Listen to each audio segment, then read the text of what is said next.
Halo Bapak Ibu, Saudari dan Saudara yang terkasih di dalam Tuhan. Kembali kita berjumpa dalam Renungan Mingguan, Rabu 7 Oktober 2020 dengan tema Memandang Keluarga, Memandang Allah. Tapi sebelumnya mari kita bersama memohon pimpinan dari Tuhan di dalam kita merenungkan sabda Tuhan pada hari ini. Mari kita berdoa. Di dalam setiap kesibukan kami Tuhan, di tengah-tengah relasi yang kami bangun di dalam keluarga kami memerlukan Engkau Tuhan sebagai batu penjuru kami memerlukan Engkau sebagai terang di dalam keluarga kami. Dan saat ini Tuhan, kami bersama hendak merenungkan sabda-Mu. Biarlah Tuhan yang memampukan kami, di dalam kami merenungkan sabda-Mu, di dalam kami mengerti akan kehendak-Mu Tuhan, dan juga kami bersama-sama dengan keluarga kami dapat Engkau mampukan untuk melakukan firman-Mu dalam kehidupan kami. Kami serahkan Tuhan perenungan kami pada hari ini hanya ke dalam tangan pengasihan Tuhan. Di dalam nama Kristus Yesus kami berdoa dan bersyukur. Haleluya. Amin. Sabda Tuhan yang akan kita renungkan bersama pada hari ini tertulis dalam Injil Lukas pasal 10 ayat 38 sampai dengan ayat 42. Satu bagian perikop, Lembaga Alkitab Indonesia memberikan judul Maria dan Marta. Demikian sabda Tuhan. Ketika Yesus dan murid-muridnya dalam perjalanan, tibalah ia di sebuah kampung. Seorang perempuan yang bernama Marta menerima dia di rumahnya. Perempuan itu mempunyai seorang saudara yang bernama Maria. Maria ini duduk dekat kaki Tuhan dan terus mendengarkan perkataannya, sedang Marta sibuk sekali melayani. Ia mendekati Yesus dan berkata, "Tuhan, tidakkah Engkau peduli bahwa saudaraku membiarkan aku melayani seorang diri? Suruhlah dia membantu aku."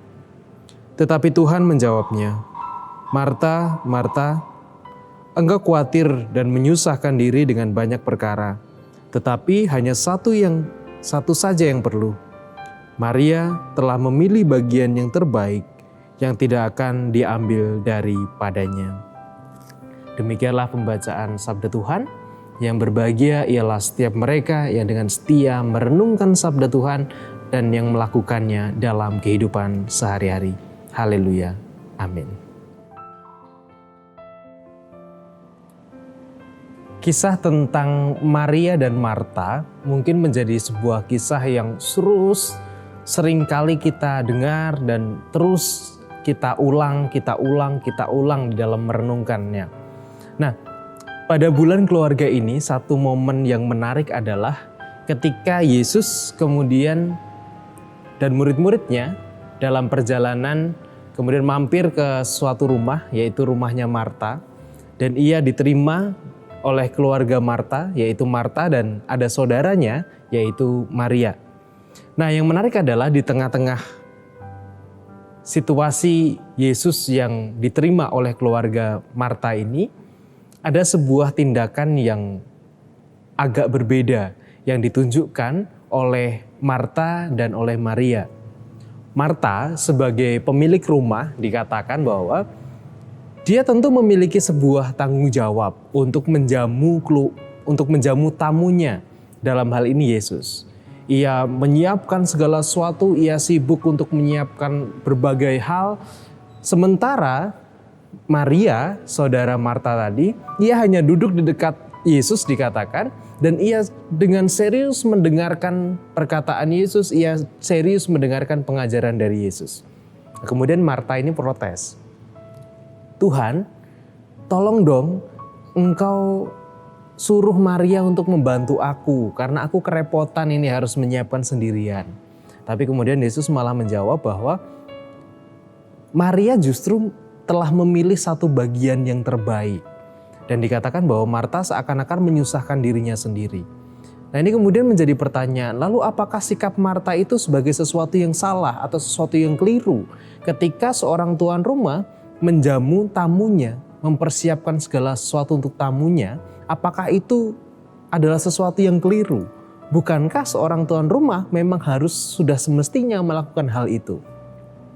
Nah, kalau kita berbicara tentang salah dan tidak, sebenarnya tindakan Marta bukanlah sesuatu yang keliru atau bukanlah sesuatu yang salah. Tetapi seringkali ketika Marta justru menyiapkan segala sesuatu, ia meninggalkan atau justru melupakan satu esensi yang utama, yaitu kedatangan Yesus. Ia menyibukkan diri, ia sibuk ke sana kemari untuk menyiapkan segala sesuatu, tapi ia lupa akan kedatangan Yesus, akan kehadiran Yesus itu sendiri. Dan Maria menangkap kehadiran Yesus itu. Nah, lalu apa? Lalu bagaimana kita memahami kisah itu atau refleksi itu di dalam kehidupan kita, terkhusus di dalam kehidupan keluarga kita? Karena bulan ini kita memasuki bulan keluarga. Nah, Bapak, Ibu, saudari dan saudara yang terkasih dalam Tuhan, di dalam sebuah keluarga tentu kita masing-masing anggota keluarga memiliki berbagai kesibukan, memiliki berbagai aktivitas, memiliki berbagai tanggung jawab yang harus dilakukan. Mungkin orang tua harus bekerja, harus mencari nafkah untuk memenuhi kebutuhan keluarganya.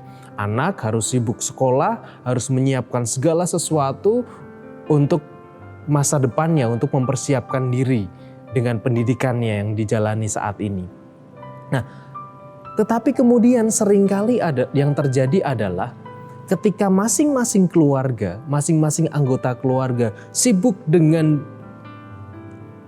tanggung jawabnya, sibuk dengan urusannya, sibuk dengan aktivitasnya, ada satu yang terlewat, ada satu yang seringkali terlupakan, yaitu kehadiran keluarga di sekitarnya.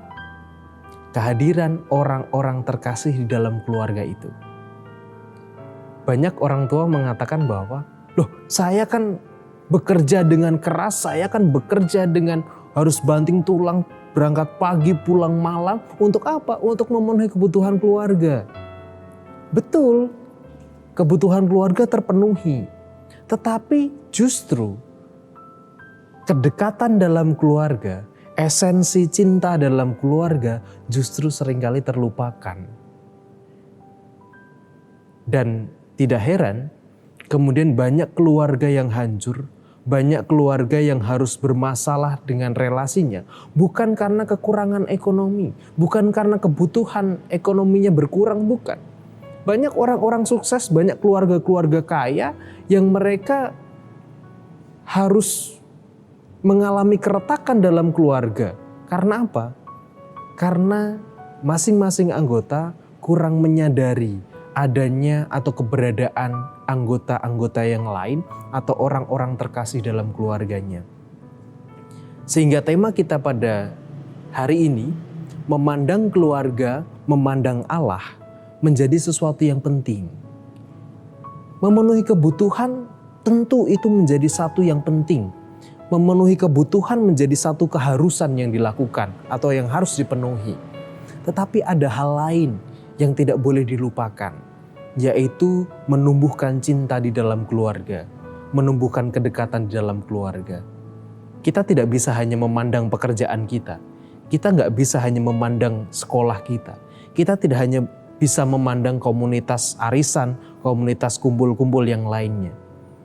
Tetapi kita juga perlu dan penting untuk memandang keluarga kita, membagikan cinta di tengah-tengah mereka, untuk dapat juga memandang Allah, memandang kasih Allah di tengah-tengah keluarga kita.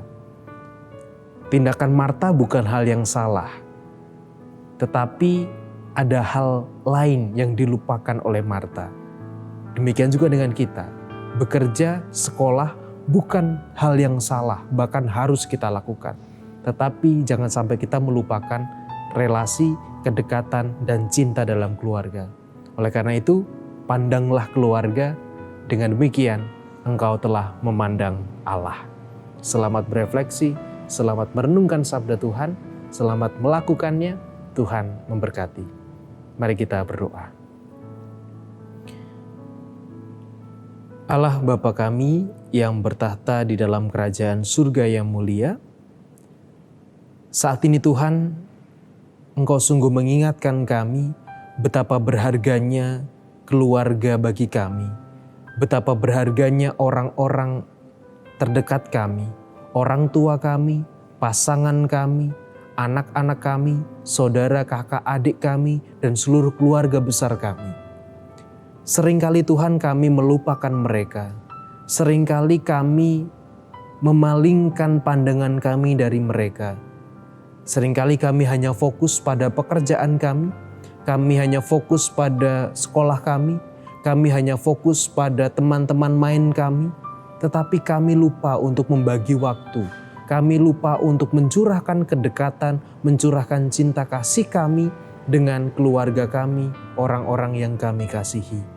Dan saat ini Tuhan, kami mohon Tuhan, tolonglah kami di dalam kami merawat keluarga kami, di dalam kami menumbuhkan cinta di dalam keluarga kami. Karena kami percaya ketika kami memandang keluarga kami dengan cinta dan kasih, kami pun telah memandang Engkau yang di surga. Kami saat ini Tuhan terkhusus, kami berdoa untuk keluarga besar Ibu Dr. Marta yang pada kemarin telah ditinggal oleh anak terkasih menghadap Engkau di surga. Kiranya Tuhan memberikan penghiburan bagi keluarga besar Ibu Marta, juga keluarga besar Bapak Pendeta Emeritus Dwi Nugroho. Kiranya Tuhan memberkati mereka semua. Tuhan yang memberikan penghiburan bagi mereka dan senantiasa menguatkan mereka. Dan kami juga memasrahkan untuk saudara-saudara kami dimanapun mereka berada, terkhusus jemaat Tuhan di GKJ Sari Mulyo ini Tuhan, yang saat ini sedang bergulat dengan sakitnya, yang saat ini sedang menjalani berbagai pengobatan.